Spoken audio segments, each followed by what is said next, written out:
X. Nyinga Simpros Okinda, Jaloko Maren Wilson. Kawachako ni chieng achiel bang' monj ne jagoro maduong' mar Wuok Lakteche KMPDU Davji Atela, riwruoge mamoko mag jotije Wuok oko kawuono mar kwedo monj makamano. Kana gitwa kod jofwambo Lakteche go koro luongo ng'anyo maduong' ne duto e pachoka chieng' Wuok Tich Wuok lero no mar KMPDU Davji Atela.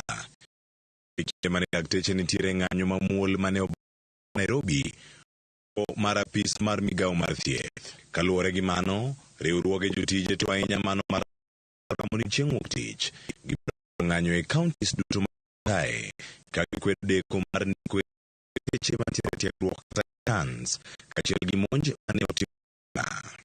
We also are promising that come Monday, our plus all our friends, our colleagues and other unions will have a national protest, delivering petitions to all government offices in show our letter to what happened to us. I've been wondering why you are asking for apology. They are apologizing for what?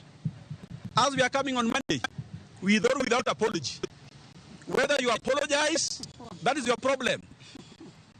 Our members demanded yesterday that we call for a procession. So I cannot tell them that now the government has apologized. We are coming for you on Monday.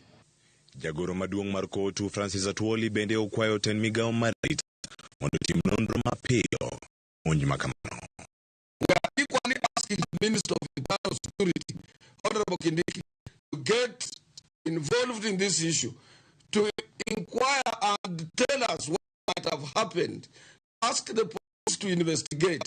Okil Davji Atela, maen jabura mar Rieda Otiolo, donjo ne tendo bila mapachoka.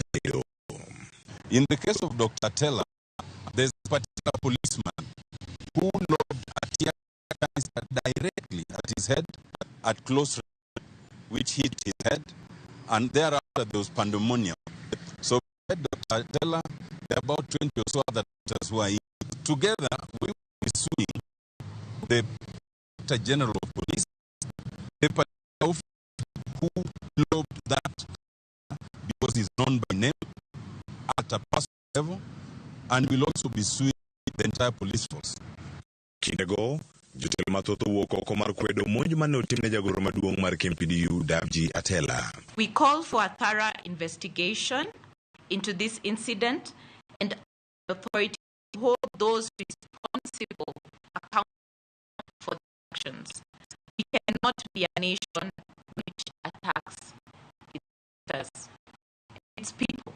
And we here in solidarity with our colleagues at KMPDU to ensure that the workers are respected. And as we usually say, an injury to one of us, injury to all of us.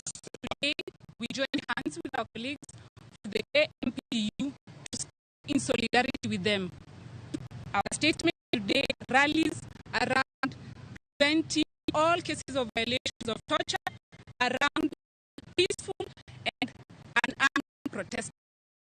Pakalonzo Musyoka bende Lakteche. With regard to the attack and police brutality committed on the members of one of our highest professions, a country cannot survive without its doctors. It's as simple as that. E wach mar ndiko lakteche mapuonjore kata interns kod monj mag lakteche KMPDU orani kawuono otieno lakteche dhi wuok oko mar ute thieth kae kaka ranyisi mar ng'anyo. If we have this demand, every single doctor in Kenya is going to walk out of the single facility in the country at midnight tonight. Ramogi TV, Nairobi. Ramogi pod wadhi nyime kod weche manyien.